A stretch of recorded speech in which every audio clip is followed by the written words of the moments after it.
Sherrice Iverson, a vibrant 7-year-old, lived with her father, Leroy Iverson, a retired tour bus driver facing numerous health conditions in Los Angeles, California. His physical weakness meant he needed to take medication on a regular basis and rely on a walking cane as he battled diseases like asthma, high blood pressure, and diabetes. He limited Sherrice's time spent outside since the difference between his childhood in rural Louisiana and the dangerous area outside their apartment was too great. Yolanda Renee Manuel, mother to Sherrice, wasn't really present. She had moved in with her sister after having a fight with Leroy. Yolanda and Leroy had been together since she was a young adult. They fell in love despite being separated by 30 years of time, but ultimately their age difference began to cause tension in their relationship. They lived apart from one another in every way. They slept in different bedrooms and stored their food in different refrigerators. Despite his flaws, Leroy still loved Sherrice very much. Unlike the other parents at 75th Street Elementary School, he never missed a day of dropping her off at school and always made sure he was there early for her pickup. Teachers adored Sherrice because she was a youngster they could trust and who showed affection. Her hair was well braided, and her clothes were freshly ironed. She fancied herself a future nurse, police officer, dancer, or fashion model. Leroy's overprotective disposition was exacerbated by the loss of 3 of his children. After his son Jonathan passed away, county social workers made 58 separate visits to his home over the course of 10 months. Leroy always worked hard to keep his family together, even after charges of abuse against him were made but never substantiated. Family vacations were especially important to them, therefore Leroy often brought Sherrice and her brother Harold with him when he went gambling in Nevada. Over the Memorial Day weekend, one such group visited the Prima Donna Casino, a classy establishment decorated in the Victorian style. David Cash, Jr. was a senior in high school, and he had big plans to study nuclear engineering after graduation. The opinions of his fellow students were divided. David was seen as little more than an egotistical nerd by many of Jeremy's peers. He came out as too haughty and too preoccupied with his studies for them to really get to know him. David's friendship with Jeremy, on the other hand, was very different. Jeremy considered David a close friend. He was the perfect friend, someone he could rely on in any situation. David had tremendous respect for Jeremy and was always there for him. He liked Jeremy's quips and thought his wit endearing. First and foremost, David was never critical of Jeremy. For some time, Jeremy struggled to overcome his feelings for a girl named Agnes. David never made fun of him, though, which was nice. Instead of dismissing Jeremy's emotions, he provided a judgment-free zone where Jeremy could be himself without fear of ridicule. David's mother owned a sleek red 1988 convertible, which made him an even more desirable companion in Jeremy's eyes. There was a certain allure to that vehicle. More than just a mode of transportation, it was a means to independence, exploration, and cherished memories of one's formative years. David, the self-assured arrogant nerd, was the catalyst for that amazing adventure. Jeremy was attracted to David not only because of his character but also because of the possibilities that came with becoming his friend. Jeremy Strohmeyer came from a completely typical upbringing for a young man his age. Jeremy was adopted as an infant and raised by a family in Long Beach, California. Jeremy was raised in a secure, middle-class environment by his contractor father and his teacher mother. Both of Jeremy's parents came from complicated backgrounds. His biological mother was receiving treatment for schizophrenia at a hospital for the mentally ill. But Jeremy's real dad was locked up for some serious time. Even though Jeremy didn't have a normal upbringing with his biological parents, he was nevertheless influenced by his environment. He did not have to experience the intricacies and sorrows of his biological parents' existence because he was raised in a different environment.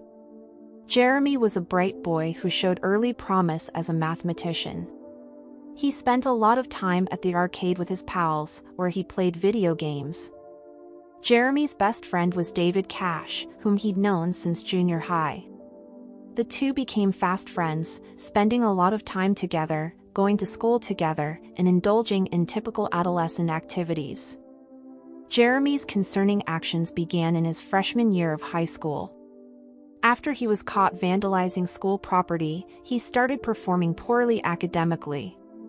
He was acting defiantly at both school and home, getting into confrontations on a regular basis.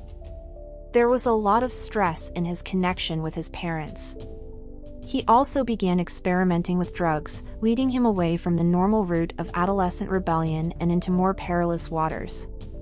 He became increasingly irrational and hostile as a result of his drug usage, which affected his academic performance and led to conflicts at home and in the community. Jeremy's drug usage was accompanied by an obsession with graphic depictions of child sexual assault. He visited distressing websites and downloaded over 800 such photos. Advertisement reporting this was not an isolated incident, but rather part of a disturbing trend that had been increasing over time. Jeremy had gone from being a bright, math-loving boy to a troubled, out-of-control young man, and his recent actions had underlined this tremendous transformation. Jeremy's parents stuck with him through it all. They enrolled him in therapy in an effort to keep him on the straight and narrow. But Jeremy was going downhill fast, surrounding himself with the wrong people and making poor decisions. It started off as a seemingly harmless example of adolescent defiance, but tragically it developed into something much more evil. At the age of 18, Jeremy had lost any sense of responsibility. A risky and irresponsible attitude, coupled with a lack of concern for the outcomes of his acts, had evolved in him. A beautiful and innocent girl named Sherrice Iverson would suffer greatly as a result of the sad turn his life was about to take. On May 25, 1997, Sherrice and her family went to the Prima Donna Casino for a fun night out. They didn't know it, but that was the last time they'd ever see her beaming smile or hear her contagious laughter. The casino's well-kept courtyards made it a place where Leroy felt comfortable letting his guard down. When they got there around midnight, Leroy left Sherrice with Sherrice's older brother Harold to go play the slot machines. While waiting for David's dad at the Prima Donna, Jeremy Strohmeyer and David Cash started to feel restless. The two teenagers were so bored that they decided to do something crazy to pass the time. They urinated on two innocent coin-operated arcade games to release their pent-up aggression. David decided to go for Big Bertha, a game in which players try to get balls into the mouth of a huge woman dressed in a polka dot attire. Jeremy, possibly reflecting his boyish interests, went with a game centered upon helicopters. But it wasn't the end of his immaturity. He stepped it up a notch by shooting at a harmless electrical outlet. Their coarse antics, indicative of the onset of adolescent rebellion, caused them to split into fits of laughing. Their light-hearted banter permeated the room, providing a dramatic contrast to the tragic events that were to come. Sherrice's two teenage brothers saw her playing video games in an unattended arcade while her family was busy enjoying the casino's other attractions. The evening's sad climax was the result of a chain reaction. Sherrice Iverson and a young boy were having a nice paper wad fight not far away. Jeremy had to get in on the action, so he threw a crumpled piece of paper at Sherrice.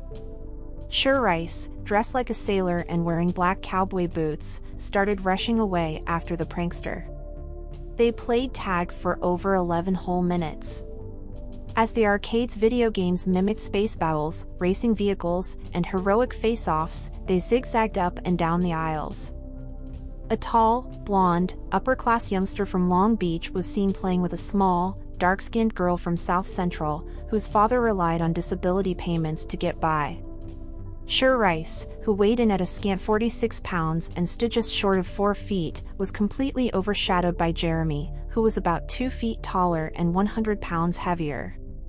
At precisely 3:47 in the morning, Sherrice hurried to the nearest female urinal. Meanwhile, her half-brother Harold, age 14, was overheard talking to a young lady. Jeremy paused at the water fountain, drank a large glass of water, puffed deeply on his cigarette, and then followed the young girl into the lavatory. The game continued inside the lavatory, with Sherrice and Jeremy hurling wet paper towels at each other. A yellow plastic wet floor sign was then thrown at Jeremy by Sherrice in good fun. David, one of Jeremy's pals, just came in from using the facilities. David witnessed a horrifying event. Jeremy was dragging Sherrice into one of the stalls with great effort.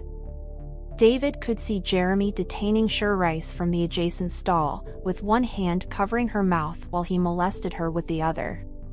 David left the bathroom after witnessing the horrific event. Did David try to tell someone or stop Jeremy right away? You'd assume so, but he actually didn't. Instead, he walked away from the arcade and the restroom and sat down on a bench outside. The sound of the bathroom door opening startled Jeremy. He swiftly sat on Sherrice's tummy and crossed her legs behind his own so that it looked like he was merely using the restroom. While doing so, he felt Sherrice gasping for air under him and instinctively covered her mouth with his hand. He looked through the opening and spotted two women inside. Jeremy's focus returned to Sherrice when the women had left. He observed that her breath was labored and irregular.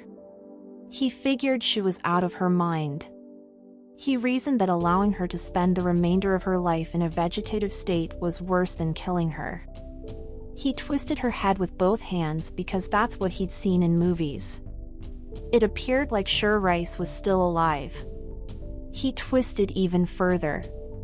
He threw Sherrice's clothes, including boots, jeans, and underwear, in the john. He picked her up and sat her on the commode. Her arms were crossed across her legs in a horrifying attempt to look relaxed. Jeremy rejoined David 20 minutes later after using the restroom. Then, Jeremy hit David with a bombshell. He admitted to killing Sherrice. The happy mood the two friends had been sharing was abruptly disrupted. Sherrice's body was discovered in the arcade bathroom of the casino at around 5:30 the next morning. Her clothes were off, her neck was broken, and she was sitting on the toilet with her feet in the bowl. Both Sherrice's father and the security guard had hoped to revive her, but she had already passed away. When news of Sherrice Iverson's brutal murder spread, a frightening manhunt was launched. Las Vegas police were so desperate to solve the case that they made the casino surveillance footage public. Two of Jeremy Strohmeyer's Long Beach classmates identified him after seeing the videos on the television. 3 days after the incident at his house, police located and detained Jeremy Strohmeyer. First-degree murder, kidnapping, and sexual assault on a minor were among the serious charges against him. The cops were resolved to have him face the repercussions for his cruel act. Jeremy admitted under interrogation that he had sexually assaulted Iverson and strangled her to silence her cries for help. According to the police, he gave up his right to be represented by counsel during questioning. His attorneys then attempted to have this confession thrown out on the grounds that he was not represented by counsel at the time, but the police insisted that he had knowingly waived his right to do so. Meanwhile, public indignation developed over David Cash, Jeremy's buddy who had witnessed the initial assault but had done nothing to stop it or report it. He was also questioned by police, but since he was under no legal obligation to interfere or report the crime, he faced no charges. Leslie Abramson was no ordinary lawyer and represented Jeremy. She was a well-known attorney taking on high-profile cases, such as her representation of the Menendez brothers. She used the excuse that Jeremy was so high or drunk that he couldn't recall what happened that night to defend him. Leslie went so far as to suggest that perhaps the real perpetrator was Jeremy's pal David. After all, David was the one who spilled the beans to Jeremy about what he allegedly did in the stall that night. Jeremy's mother was institutionalized for mental illness, and his biological father was doing time in jail, as Leslie pointed out. The trial was scheduled to begin in September 1998, and Jeremy's potential sentencing was the death penalty. However, Leslie negotiated a plea bargain for Jeremy right before the trial began. He entered a guilty plea to first-degree murder, kidnapping, sexual assault causing serious bodily injury to a juvenile, and sexual assault on September 8, 1998. On October 14, 1998, a month later, Jeremy was sentenced to 4 consecutive life terms in prison for the 4 separate crimes he had admitted to committing. The judge ordered consecutive terms of imprisonment with no opportunity of release before the end of the sentence. Jeremy's adoptive parents decided to sue LA County and its adoption staff in October 1999. Angry and convinced that they were due $1 million, they took legal action. Why? When they adopted Jeremy as a newborn, they thought they had been tricked. The Strohmeyers claimed that they were not given complete information regarding Jeremy's biological mother by the social workers. They were unaware of the severity of her mental illness, which included persistent schizophrenia. In addition, they found out that she had spent over 60 nights in the hospital before to Jeremy's birth. The Strohmeyers continued to stand with Jeremy regardless of the circumstances. However, the results of their legal action were disappointing. In 2002, the court ruled that the statute of limitations had expired, meaning that the Strohmeyers could no longer file suit. The couple appealed, but the court upheld its original decision. Their appeal was also turned down, and the lawsuit was dismissed. The LA Times conducted an interview with David after Jeremy's imprisonment. He seemed completely unconcerned by the situation. He freely stated that he had put himself first. He went so far as to say that his newfound fame as a result of the case was attracting the attention of many attractive women. In previous interviews, David discussed how he's been able to turn this situation to his benefit. The public's perception of David's opportunism and lack of empathy did not go over well. Because of his silence during the crime, a group of UC Berkeley students tried to have him expelled, earning him the moniker the Bad Samaritan. Even 2 LA radio hosts rallied to have David expelled from school. However, because he had not been found guilty in a court of law, the institution did not expel him. David spoke his feelings on Sherrice's death over the radio. The Iverson family had his sympathies, but he insisted he had never met Sherrice. He equated her death to that of a faceless person in Panama or Africa. David maintained his innocence by saying he only knew Jeremy and that Jeremy was the only person involved. Sherrice Iverson's death prompted substantial legislation in Nevada and California. The case exposed a worrisome loophole in the statute, prompting the Nevada State Assembly to pass Bill 267.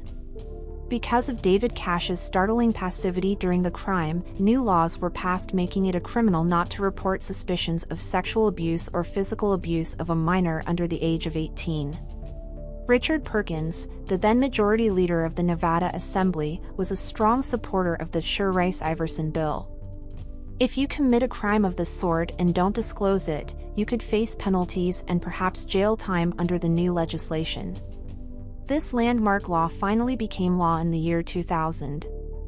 The murder of Sherrice also prompted legislative action in California. Assembly Bill 1422, also known as the Sherrice Iverson Child Victim Protection Act, added Section 152(3) to the California Penal Code. The new duty to rescue rule requires witnesses of homicide, rape, or any lewd or lascivious act where the victim is younger than 14 to report the crime to authorities. These legislative reactions show how the Sherrice case altered our understanding of and approach to dealing with crimes of this magnitude. The tragic tale of Sherrice's life has touched the hearts of many, both those who knew her personally and those who didn't. Her death should serve as a sobering reminder to all of us to keep a watchful check on the young and defenseless among us. Since Sherrice's death, many advocacy groups have emerged to channel the grief and anger over her death into constructive action. Their mission is to encourage people to think about the safety of children and each other more. The lessons we may learn from Sherrice's experience are especially relevant when it comes to keeping children safe in crowded areas. This is a rallying cry for adults everywhere to be vigilant and take responsibility for the safety of children in their care. The death of Sherrice has also highlighted the importance of strong support systems for grieving families. They will require all the support they can obtain in the aftermath of this tragedy, including professional therapy to help them deal with their loss, guidance through the legal system, and the comfort of friends and family. The point is to make sure they feel supported in their time of loss.